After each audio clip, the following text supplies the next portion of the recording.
Meus amigos, estamos a bordo novamente pela sua Vale Cruzeiro, programa Ferreira Neto, pela TV Gazeta, Canal 11, emissora da Fundação Casperigo, TV Guaíba de Porto Alegre, TV Capital de Brasília, emissora do Norte e Nordeste.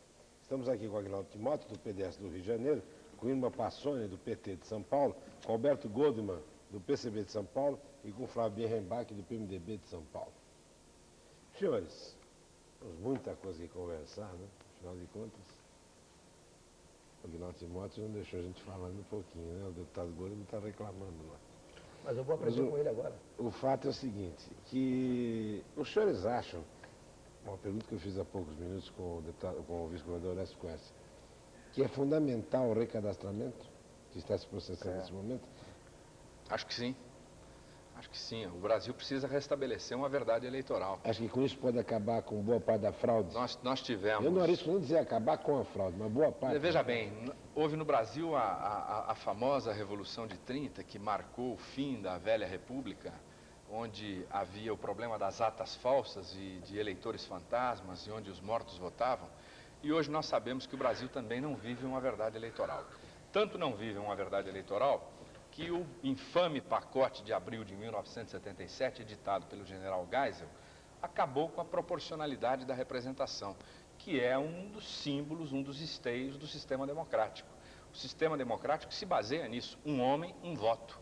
Quer dizer, cada pessoa tem o direito a um voto. E hoje nós temos os grandes estados, sobretudo da região centro-sul do Brasil, subrepresentados no Congresso, em detrimento do Norte e do Nordeste, que tem bancadas proporcionalmente muito maiores do que a respectiva população ou do que o respectivo eleitorado. Eu acho que esse recadastramento eleitoral vai demonstrar que a realidade brasileira em termos eleitorais é bem diferente do que aquela que nós vivemos. Além disso, né, Flávio, eu acho que nós recebemos muitas denúncias. Eu conheci, inclusive, uma pessoa que votou nas últimas eleições de 82 7 vezes. E cada vez recebeu 200 mil cruzeiros por ter dado um voto. Isso foram feitas as denúncias claras na Câmara Federal, quando nós aprovamos a lei do recadastramento. Inclusive, a liberação de verbas para esse recadastramento, nós tínhamos a certeza de que as eleições de 86 poderiam se dar, pelo menos, com mais lisura, com mais... com um mínimo de respaldo de que essa nação realmente é aquilo que existe como população. Então, eu acho que há um certo corpo mole por alguns setores e que não querem que se revele essa verdade. Eu estava lembrando, a Cristina Tavares, por exemplo, de Pernambuco, dizia o seguinte: para alguém de Pernambuco ganhar a eleição, tem que sair no mínimo, com 100 mil votos a mais, porque para sair em condições de igualdade com aqueles que compravam votos e com aqueles que já tinham os seus títulos eleitorais, né, com várias vezes possibilidade de votar. Então, me parece assim que esse recadastramento veio em boa hora, necessário principalmente por um processo de constituinte. Eu quero pedir licença para discordar. Porque se o PMDB e a Frente Liberal, que hoje representam a maioria do governo, querem realmente moralizar o problema do voto, pois então que formalizemos agora no Congresso o voto eletrônico. Votou e vai logo para o computador, porque senão vai continuar tudo manipulado, vão continuar roubando urnas, não vai adiantar nada recadastrar.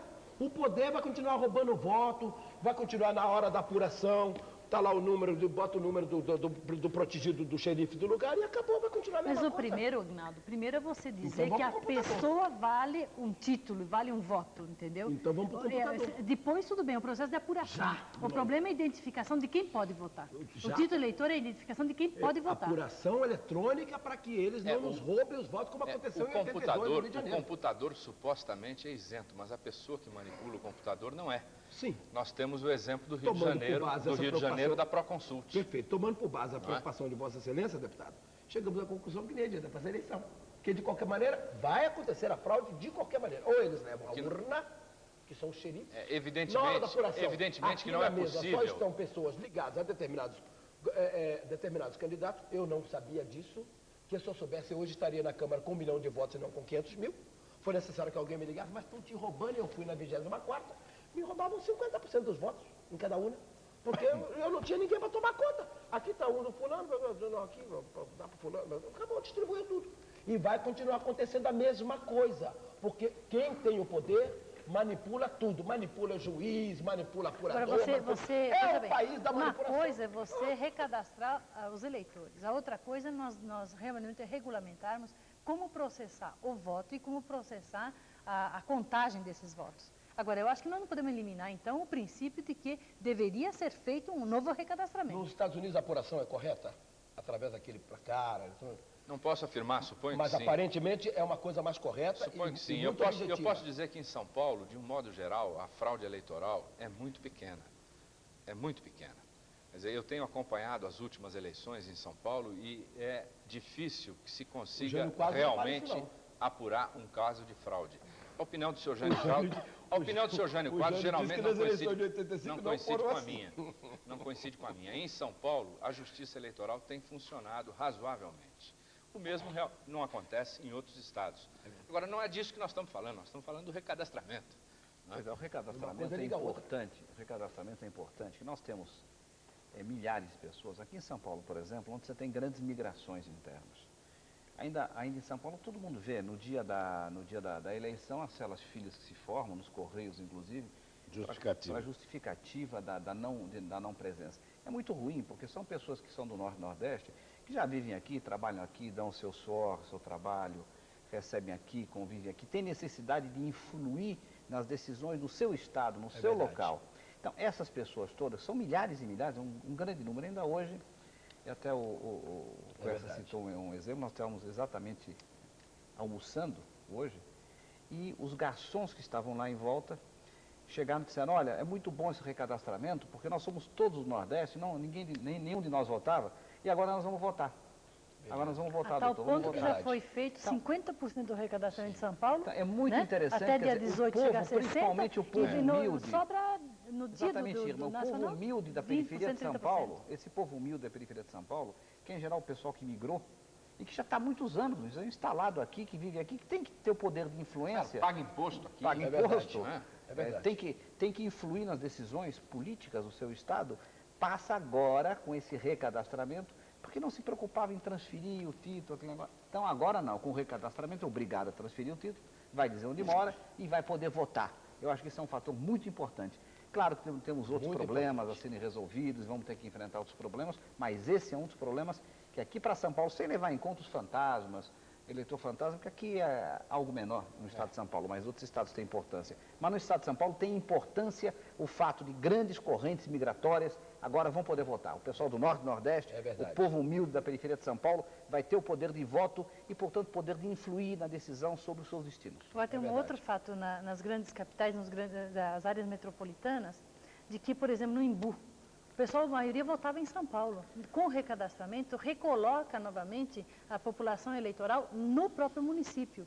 E isso influencia muito na hora do planejamento do município, na hora de se planejar, por exemplo, escolas. Tem um déficit muito grande de escolas no Imbu.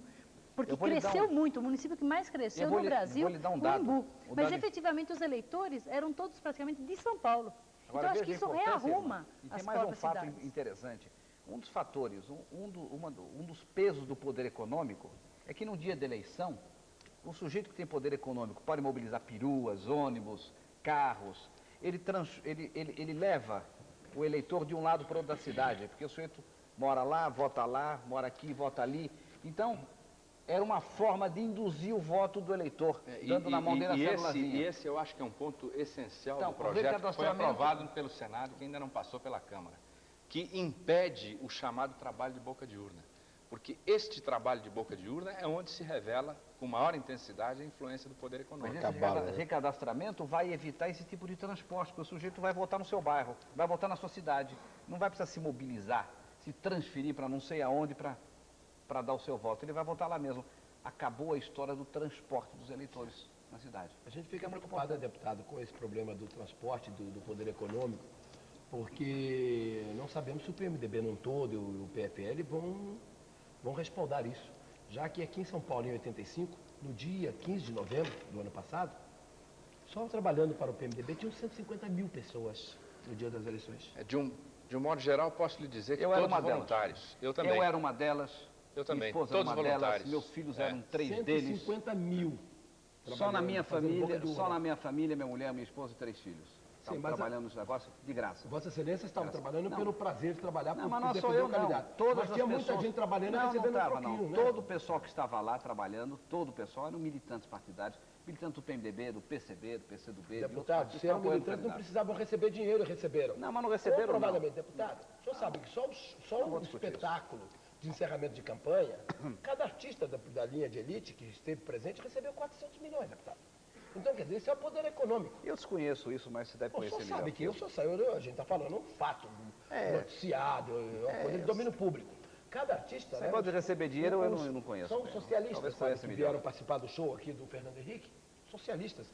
Receberam 400 milhões, que são 400 mil cruzados hoje. E cada pessoa que estava trabalhando na campanha, isso é de domínio público, não sou eu que estou dizendo. Mas isso não, eu acho que o PMDB, no não é, PMDB deputada, aconteceu você isso, no PDS aconteceu Claro, isso, o no PDS PFL cansou de fazer aconteceu isso. isso. Quer dizer, Por eu isso acho que eu que digo, é uma... vai ser difícil mudar, porque o PDS que fazia isso, continua em condições de poder fazer, que é o PFL, ele mudou de nome. Aqueles que não faziam, continuam o PDS. Agora, aqueles que eram acostumados, que estavam muito ligados ao poder, pularam para lá, continuam no poder. Agora, Vamos continuar escuta, fazendo. vamos fazer o seguinte, aqui uma perguntinha aqui. Os senhores acham que tendo uma eleição majoritária e tendo eleição para o Legislativo, é muito importante a sigla partidária ou o cidadão procura a pessoa, o nome? Vai acontecer um processo, eu acho, muito sério esse ano. Eu estou preocupada com o seguinte.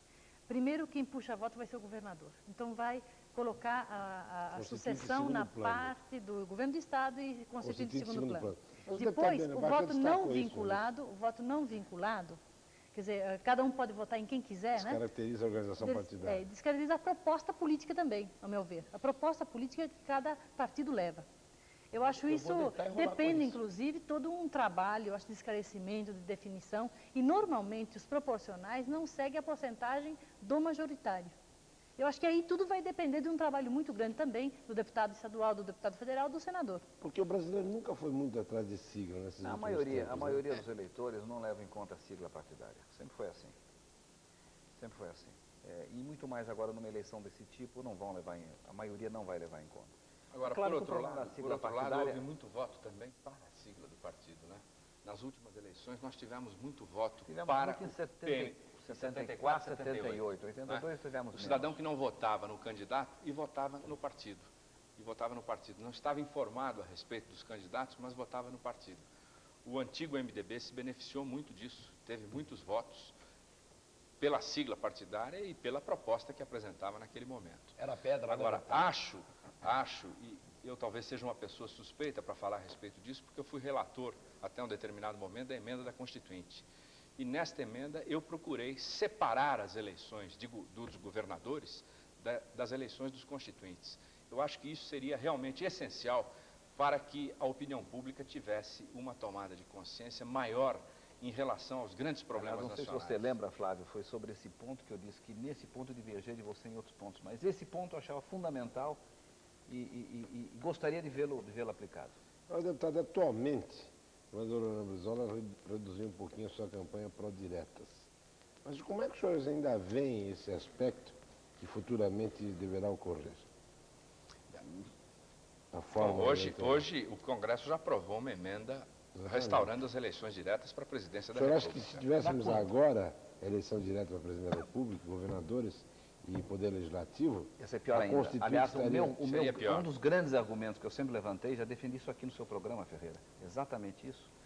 Eu dizia que fazer a eleição de presidente da República direta junto com a eleição constituinte, eu estava aqui, se não me engano, com a presença do Matheus Schmidt, num debate com ele Gallup. aqui.